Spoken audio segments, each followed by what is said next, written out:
Welcome to the Deep Dive. We're here to cut through the noise and get straight to real understanding. Today, we're exploring a really fascinating space. It's where the digital world, information technology, IT, well, where it meets the physical world of operational technology, or OT, often with a bit of a clash. This deep dive is really for you, the curious learner. We're drawing on insights from industry veteran Joe Baxter. He has this great way of breaking down the differences, the great divide, using his 8 Ps. Things like priorities, personnel, programs. You get the idea. So our mission today, to give you a clear shortcut to understanding why these two domains are so fundamentally different. There are some surprising insights here, especially for cybersecurity. Yeah, it's really key because these differences, they're not just technical details, they're baked in. They affect everything, really. Safety, strategy, all of it. Understanding this divide is, well, it's critical for success. Okay, so let's start at the very beginning, the foundation. You mentioned priorities. That seems like the place to start. Absolutely, it's the bedrock. So in IT, the number one thing always is protecting information. Confidentiality and integrity, that's the mantra. Right, like customer data, company secrets, PII. Exactly. A data breach or, say, messed up financial records, that's catastrophic for an IT-focused business. Reputation, fines. Yeah. Huge impact. But, the timing. If an email is a few seconds late, usually not a big deal. Right. And IT is generally seen as a cost center, right? Yeah. Supporting the business. And crucially, a failure in IT rarely puts human lives directly at risk. Maybe an auxiliary system impact, an N1 thing, but not usually core safety. So because of all that, IT has built up these really mature processes. Cybersecurity is often, built in from the start. Right, baked in. Now, flip over to OT. The whole equation changes. Here, it's all about availability and reliability. Keeping things running, period. Because downtime means. Production stops, services Sure. stop. The consequences are immediate, physical, often severe, and timing here is absolutely critical. I mean, think about an electrical relay. It might need to operate 60 times a second. Or a robot needing to stop instantly if something's in the way. Malicious software in OT. It's not just about stealing data. It could destroy hardware, or worse, cause physical injury, even death. That's a chilling difference. It really is. And OT directly supports the profit center. It is the production line, the power grid, the pipeline, and this is vital. Human safety is absolutely paramount. These systems control motion, chemicals, combustion. Things that can go very wrong very quick. Obviously, a failure can be fatal. Okay. So with that intense focus on always running, OT processes can sometimes be more, ad hoc. And cybersecurity maturity often lags behind IT because of that focus on uptime above all else. So it really sounds like IT is playing defense, protecting the data fortress, while OT is all about offense, keeping the physical production moving, keeping people safe. That's a great way to put it. And that fundamental difference, if you can see how that would lead to clashes, right? Between the IT security folks wanting patches and the OT crews worried about any disruption. Oh, constantly. It's a fundamental tension. IT sees a vulnerability, wants it patched now. OT sees that same patch as a risk to stability, to safety, to the bottom line. Do no harm is the prime directive in OT. Which makes them naturally resistant to change in a way IT might not always grasp. Exactly. So security often gets pushed back, delayed, Yeah. creating these gaps. That makes total sense. And these priorities, they then shape the people, right? The roles, the expertise, Baxter's second P, Yeah. personnel. Absolutely. In IT, you have very clear roles, dedicated positions, network admin, CISO, incident responder. These are well-defined jobs. With clear career paths, standard certifications. Right. Your CISSP, SANS certs, ISACA, widely recognized. They often have dedicated security operations centers, SOCs, sometimes running 24/7, and the work environment, typically in office or remote with good collaboration tools. Okay, standard corporate IT setup. Now, OT, it's a whole different ballgame. Cybersecurity duties often just tacked onto someone's main job. Like an extra responsibility for the engineer who's already managing the control system. Exactly. The SCADA engineer, the process control engineer, their primary job is complex, safety critical. And now they're also supposed to be cybersecurity experts, usually without less work elsewhere. That sounds like a recipe for overload. It can be. And specific OT cyber certs are less common. Many have a PE, professional engineer license, which is huge for engineering, but not necessarily focused on cybersecurity. Right. Dedicated OT SOCs, very rare.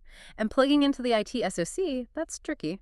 Different priorities, remember. An IT alert might be noise, but an OT alert could be critical. Precisely. And the OT folks, they're often out in the field, literally, wearing PPE hard hats, boots, fire retardant gear, covering huge geographical areas sometimes. Right, not just in a comfy office. Definitely not. Baxter even mentions, relying on sometimes less than secure remote access and carrying hornet spray in the truck. Hornet spray. Okay, that paints a picture. A very different, rugged reality. It really does. It speaks volumes about the environment they operate in. So when you look at how these roles are set up, or maybe not set up for security, Yeah. you really start to see that bridging this IT-OT divide isn't just about tech. It's very much a human challenge, wouldn't you say? Absolutely critical point. Expecting an OT engineer who's already juggling safety and operations to suddenly become a cyber ninja, it's unrealistic. Yeah. It leads to burnout, mistakes, security gaps. Training needs to be super specific. Resources need to be dedicated. And honestly, a lot of it comes down to empathy between the teams, understanding each other's pressures. That human element seems key. Yeah. Okay, keeping that in mind, let's shift to where the tech physically exists. Baxter calls it placement. Right. Think about the typical IT data center. It's clean, controlled. Raised floors, perfect cable management. Exactly. Dedicated AC, dust-free. You can wear your normal office clothes. Power's redundant. Generators, batteries. Uptime is king, but in a controlled way. Assets are in neat 19-inch racks. High-speed copper cables, usually short runs. Standard 120-volt AC power. Secure. Planned. A fortress, Yeah. basically. Pretty much. Now Yeah. contrast that with RT. Baxter calls it the Wild West. Equipment isn't in a data center. It's where the operation is. Out in the elements. Totally. Spread across miles sometimes. Oil fields, wind farms, pipelines. Exposed to extreme temperatures, minus 40 Fahrenheit, up to 140. Dust, moisture, chemicals. Even animals. You mentioned a raccoon story once. Huh. Yeah, not mine, but I've heard similar. Raccoons nesting in control panels. Definitely not something the data center manager worries about. I bet. Connectivity is often fiber optic, mainly to fight off all the electromagnetic interference you get in industrial areas. And the gear, it's mounted differently. The ion rails bolted onto panels, not neat racks. And it often runs on 12 or 24-volt DC power, not standard AC. More robust for those environments. So connecting this back, it's crystal clear why you can't just take an IT security box designed for that clean data center Yeah. and just, plop it down on a factory floor or in a substation hut. Exactly. It's like wearing a tuxedo to fix a tractor. It just doesn't fit the environment. Right. The environment itself dictates what security is even feasible. Generic IT tools might just break. Or cause more problems, yeah. Okay, so the physical setting leads us to the actual machines, the hardware. Processing, in Baxter's terms. How different is the hardware itself? Fundamentally different philosophy. In IT, hardware is basically a consumable. Right, 3 to 5 year lifespan, planned obsolescence. Exactly. Companies often overbuy capacity, CPU, RAM, network anticipating future needs. They use generic hardware designed for lots of different applications. And transitions, like moving from serial ports to USB. Mostly seamless for business apps. Plus, IT leverages virtualization heavily. Resources are elastic, dynamic, spin up a server, move it around. Easy. Very flexible. Now, OT, totally opposite. Hardware is expected to last the entire lifetime of the physical asset it controls. We're talking decades. Easily, decades. And when something fails, the standard practice is often to find new old stock. Meaning identical, but brand new. Yeah. Decades-old parts. Exactly. To keep the system configuration absolutely identical, frozen in time, you'll genuinely find critical systems run in Windows NT 4.0 or Windows Embedded, even OS/2 Warp. Wow. Unsupported for years, presumably. Oh, absolutely. That's why they wisely keep offline spares, sometimes multiple units, carefully stored, because replacing it with something new often means re-engineering the whole process. And here's a mind bender. Sometimes a modern, faster processor would actually break things. Faster is. Worth. In certain cases, yes. Baxter gives examples where precise timing is so critical, down to the millisecond, like for a wave-flow solder machine, that you need that specific older, slower chip. An Intel 486SX 25 megahertz, maybe. Engineers might even have to deliberately slow down newer chips to match the old timing. That's incredible. So modern isn't always better in OT. Not even close, sometimes. OT hardware is purpose-built, very specific. Those old serial ports, still vital for connecting to sensors, actuators. Most OT systems are just static. Extremely hard to upgrade or virtualize without massive effort and risk. It's a snapshot in time that has to be preserved. But from an IT view, that sounds incredibly risky. All that old, unsupported gear. It is risky. That's the core challenge. So how do you even secure that? You can't update it, can't patch it?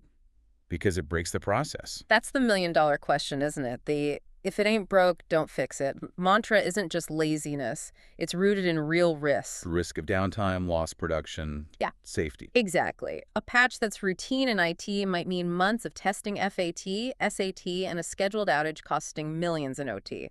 So you don't force updates, you build compensating controls around the old stuff. Like network segmentation, monitoring, access control. Precisely. Create a protective bubble. Isolate it. Monitor traffic to it. Lock down who can touch it. Don't try to change its core if you can't. Got it. Build walls around the time capsule. Okay, moving from hardware to software.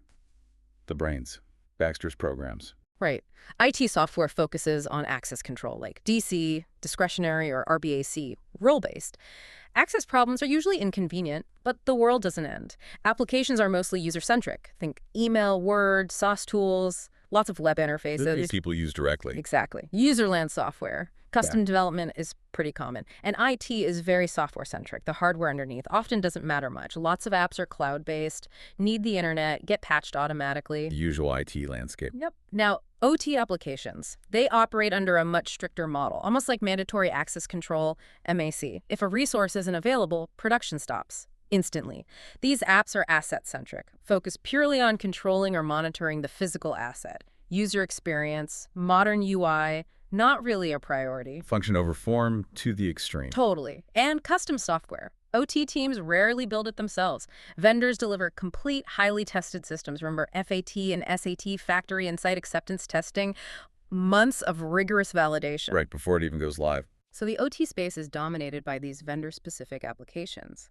Software, tightly coupled to specific hardware. Internet access, very limited, if any systems get it. Cloud, generally avoided.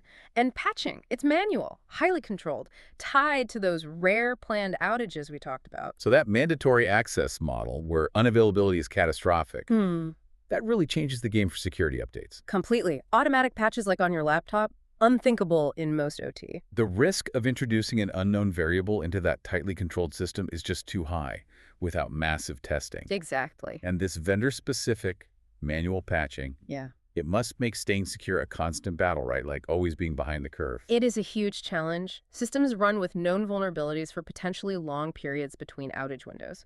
Vulnerability management becomes incredibly difficult. Plus, if you deviate from the vendor's approved setup, you might void the warranty, or worse, cause instability. So IT's patch early, patch often. Just doesn't apply. Not really, no. Again, it forces reliance on those compensating controls, segmentation, isolation. Managing risk rather than eliminating the vulnerability directly.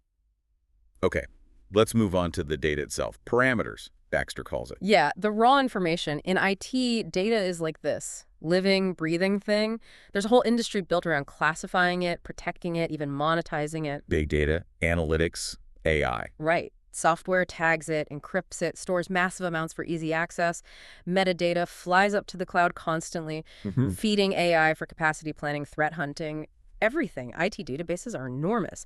Petabytes, exabytes, complex relational databases, data warehouses. And retaining it is often driven by rules, Right, compliance. Absolutely. GDPR, SOX, ITIP-AA, PCI, legal discovery requests, protecting PII, that dictates retention. And the data models themselves, they change all the time with business needs. Very dynamic. Okay, living data. What about OT? OT data is primarily a historical record, a log. Sure, some loggings for compliance. But the real crown jewels are often, frankly, kind of boring sequence of events data, SOE logs. Boring, but important. Post-incident forensics. Figuring out exactly what happened when something went wrong. Why did that turbine trip? Why did that valve fail? It's rarely fed into fancy AI models in real time. And the databases. Tiny compared to IT. Gigabytes, maybe terabytes. Often simple, flat file databases optimized for speed. Speed for diagnosis, not complex queries. Exactly. Get the system back online fast. Retention is all about having that historical evidence to reconstruct events, diagnose issues. And the data itself is remarkably static. Fixed structures, predictable value ranges. Like a temperature reading only fluctuating within a known range. Precisely. A generator set point only goes between 0 and its maximum rating. It's not wildly variable like, say, website traffic data. That's a really stark difference. Living, monetized data versus static forensic records. It makes you wonder, how can you bring modern analytics, AI, into OT without breaking that stability? Seems like a huge potential, but also a risk. It's the balancing act. The potential for, say, predictive maintenance using AI on OT data is massive. Spotting failures before they happen. Exactly. But you can't just plug real-time AI analysis directly into the live control loop. Too risky. So the path forward often involves things like one-way data diodes. Sending data out securely without allowing anything back in. Right. Replicate the OT data into a safe IT environment for analysis. You get the insights without touching the live operation. Turn that stodgy historical data into intelligence for future improvements, not immediate control changes. A safe conduit. Makes sense. Okay, next P, privileges. Who gets to do what and how securely? Big contrast here. IT relies heavily on multi-factor authentication, MFA. Right, authenticator apps, SMS codes, pretty standard now. Yeah, adoption is high, maybe over 70% in many places. It's largely moved past passwords. Lots of training on phishing, secure help desks. The goal is unique accounts for everyone and everything. User accounts, service accounts, clear identity, clear privileges. Exactly. Accountability. And the principle of least privilege, giving only the minimum access needed, is key. Granular control. Right. Now, OT, minimal MFA adoption, maybe less than 20%. Why so low? Often it's just incompatible with the legacy systems, or the delay for an authentication request. Look. Unacceptable if it interrupts a critical process. Imagine needing an OTP every minute just to keep a machine running safely. Not feasible. Yeah, I can see that. So, many OT systems still use simple username password. Sometimes really weak passwords, low character counts, sometimes even written down right on the HMI panel. Seriously. Because the technician needs immediate access in an emergency or just for routine checks. Convenience and speed trump security. And shared accounts are common. For PLCs, RTUs, relays, devices often don't support multiple users or different permission levels. You can't tell who did what. Exactly. Makes traceability impossible. Yeah. And access is often broad. A technician logs into one device, and suddenly they might have automatic access to related devices across a huge area, maybe multiple states, without re-authenticating. Whoa. Yeah. And as Baxter says, you can't just tell them, stop doing that. It doesn't work. The operational need is real. It requires a different security approach. That is a massive cybersecurity gap. The operational need for always-on, easy access clashing directly with basic IT security hygiene like MFA and least privilege. It's one of the biggest challenges. What's the core risk there, beyond just someone getting in who shouldn't? Lack of accountability is huge. You can't do forensics if everyone uses the same login. And the blast radius. If one shared credential or one device gets compromised, an attacker can move laterally across the entire operational network almost invisibly. And control physical processes. Yeah. Leading back to safety and availability. Exactly. It all ties back. Really highlights the stakes. Okay, final P, protocols. How these systems actually talk to each other. IT is mostly standardized now, dominated by the TCP/IP suite, v4 and v6. Older stuff like NetBUI, IPX, SPX, mostly gone. Which gives you a predictable base for security tools. Right. Vulnerability scanners, asset inventory. They understand TCP/IP. It's routable, so networks can scale. IT networks have also adapted for things like larger packet sizes, MTU needed for modern encryption, and serial communications, Yeah. RS-485, RS-232, pretty much history in IT. Standard, routable, modern. Got it. OT. OT is the Wild West again, a real patchwork of protocols. Old, new, custom, proprietary. Many operate in clear text, designed decades ago purely for speed and reliability. Zero thought to security back then. Oh. Yeah. And many OT devices have unbuffered, unprotected ports. They can react very badly to standard IT network scans. Like a simple ping could crash something. Absolutely. A routine network mapping ping sweep in IT could take down a critical OT controller. Seen it happen. Plus, many core OT protocols are non-routable. They don't have IP addresses or gateways in the traditional sense. So standard IT tools just don't see them. Exactly. Invisible. Makes network monitoring really hard. And the MTU issue. Older OT gear might have small limits. Try to run modern encryption like 3DES and the packets get too big, get dropped. Breaking communication. Yeah. And unlike IT, OT still heavily relies on serial communications. RS-485, RS-232, even coax, microwave links. And incredibly, new RS-485 devices are still being designed and put on product roadmaps today for some industries. Still using serial. It's like a different technological era running in parallel. In many ways, it is. So how on earth do you secure that? All these custom, clear text, non-routable, sometimes fragile protocols without breaking the operation. The devil really is in those details. It is. You can't just drop in a standard IT firewall or IDS. It won't understand Modbus or DNP3 or whatever proprietary protocol is running. It's speaking a foreign language. Exactly. You need specialized OT-aware security tools. Tools that understand these protocols. They can analyze the commands, spot weird behavior, block malicious instructions, without crashing the system by sending unexpected data. It also means focusing security around the protocols. Strong network segmentation again. Secure remote access gateways. Protocol-aware firewalls that act like strict translators, only allowing very specific, legitimate commands through, protecting the conversation even if you can't easily change the language. Wow. What a journey through that divide. We've covered Joe Baxter's 8Ps, priorities, personnel, programs, processing, parameters, privileges, placement, protocols. It's so clear now. These worlds might be converging technologically in some ways, but they're fundamental operating principles. So different, deeply ingrained. Yeah, and understanding that isn't just, interesting trivia. It's vital for actually making security work, for keeping operations running. It really brings home Joe Baxter's point, doesn't it? It does. The tech is only half the battle. The real work is understanding the context, the processes, the people, the mission driving OT. Success isn't just about better code or fancier control systems. It's about building those bridges between the IT and OT cultures. You absolutely can't just impose IT thinking onto OT and expect it to work. No way. You need empathy, tailored solutions. Absolutely. So maybe this is the thought to leave everyone with. Integrating IT and OT.